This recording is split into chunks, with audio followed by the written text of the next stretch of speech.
ನಮಸ್ಕಾರ ಸ್ನೇಹಿತರೆ, ಇವತ್ತು ಬಂದಿರುವಂಥ ಜಾಗ ಇದು 3.5 ಎಕರೆ. ಮುಂದೆಗಡೆ ಒಂದು ಸ್ವಲ್ಪ ವೈಟ್ ಥರ ಮಣ್ಣಿದೆ, ತುಂಬ ಚೆನ್ನಾಗಿ ಫಸಲು ಬರುತ್ತೆ ನೋಡಿ. ಕೆನಾಲ್ಗೆ ಅಟ್ಯಾಚ್ ಆಗಿರುವಂಥದ್ದು. ಕೆನಲ್ ಯಾವಾಗೂ ಇದೇ ಥರ ನೀರು ಹರಿತಿರುತ್ತೆ. 33 ಅಡಿ ರಸ್ತೆ. ಬೆಂಗಳೂರಿಂದ ಇಲ್ಲಿಗೆ ಜಾಗಕ್ಕೆ 155 ಕಿಲೋಮೀಟ್ರ್ ಆಗುತ್ತೆ. ಮೈಸೂರಿಂದ 90 ಕಿಲೋಮೀಟ್ರ್ ಆಗುತ್ತೆ ನೋಡಿ. ಈ ಕೆನಲ್ ರಸ್ತೆಗೆ ಸುತ್ತ ತೋಟಗಳೇ. ಇಲ್ಲಿ ಡ್ಯಾಮ್ ಒಂದಿದೆ, ಗುಂಡಾಪುರ ಅಂತ ವಿಲೇಜು. ಇಲ್ಲಿ ಡ್ಯಾಮ್ ಇರೋದು ಹತ್ರದಿಂದ ಎಲ್ಲ ತೋಟಗಳೇ ನೋಡಿ. ತೆಂಗು ಪಕ್ಕದಲ್ಲಿ ಹೆಂಗೆ ಬಂದಿದೆ. ಈ ಕಡೆ ಮಣ್ಣು ಹಿಂದಗಡೆ ಚೆನ್ನಾಗಿದೆ.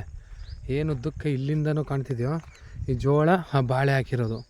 ಏಕನು ಲಾಸ್ಟು ಬೇವಿನ ಮರ ಲೈಟ್ ಕಂಬ ಕಾಣುತ್ತೆ ನೋಡಿ, ಅಲ್ಲಿ ತನಕ ಇದೆ. 3.5 ಎಕರೆ ಪ್ಲಸ್ ಒಂದು ಸ್ವಲ್ಪ ಖರಾಬು ಸಿಗುತ್ತೆ ನೋಡಿ. ಇದಕ್ಕೆ ಡೆಕ್ ಈ ಕಡೆ ಇಟ್ಟಿದ್ದಾರೆ. ಯಾವಾಗಲೂ ನೀರು ಇದೇ ಥರ ಹರಿತಿರುತ್ತೆ. ತುಂಬ ಲೋ ಪ್ರೈಸಲ್ಲಿದೆ. 28 ಲಕ್ಷ ಫೈನಲ್ ಅಂತಾರೆ. ಓಟ್ಕೊಂಡ್ರೆ 1 ಲಕ್ಷ ಹೆಚ್ಚು ಕಮ್ಮಿ ಆಗ್ಬೋದು ನೋಡಿ. ಮನೆ ಕಟ್ಕೊಂಡು ತೆಂಗಿನ ಮರ ತೋಟ ಮಾಡ್ಕೋಬೋದು. ಇಲ್ಲಿ ಅಕ್ಕಪಕ್ಕ ಹೆಂಗೆ ಮಾಡಿದ್ದಾರೆ ತೋಟ, ತೆಂಗು ಹಿಂಗು ಎಲ್ಲ ಹತ್ರ ಇದೇ ಥರ ಆಗುತ್ತೆ. ಇಲ್ಲೂ ನೀರಿಗೂ ತೊಂದರೆ ಇಲ್ಲ. ಎನಿ ಟೈಮ್ ನೀರು ಡ್ಯಾಮಿಂದ ನೀರು ಇದೇ ಥರ ಹರಿತಿರುತ್ತೆ. ವರ್ಷ ಪೂರ್ತಿ ನೀರು ಬಿಡ್ತಾರೆ, ಇದೇ ರೀತಿ ಹರಿತಿರುತ್ತೆ ನೋಡಿ. ಸುತ್ತ ತೋಟಗಳೇ, ಯಾವ ಕಡೆ ನೋಡಿದ್ರು ತೋಟನೇ. ಇಲ್ಲಿ ನೀರು ಅತಿ ಹೆಚ್ಚು ಇರೋದ್ರಿಂದ ತೋಟಗಳು ಮಾಡ್ಕೊಂಡಿದ್ದಾರೆ. ಜಾಗ ತುಂಬ ಚೆನ್ನಾಗಿದೆ ನೋಡಿ. ಎಲ್ಲ ಜೋಳ ಹೆಂಗೆ ಬೆಳೆದಿದ್ದಾರೆ.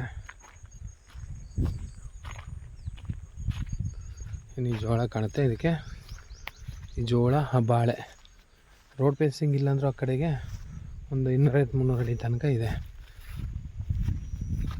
ನೋಡಿ. ಜೋಳ ನೀಟಾಗಿ ಎಷ್ಟು ಚೆನ್ನಾಗಿ ಬಂದಿದೆ. ಈ ಜೋಳ ಇರೋದು ಈ ಕಲ್ಕಂಬದಿಂದ ಈ ಕಡೆಗೆ. ಇನ್ನೇ ಜೋಳ ಇದೆ, ಆ ಬಾಳೆ, ಈ ಜೋಳ ಏಕ ಉದ್ದಕ್ಕೆ ಆ ಲೈಟ್ ಕಂಬದ ತನಕನೂ ಇದೆ.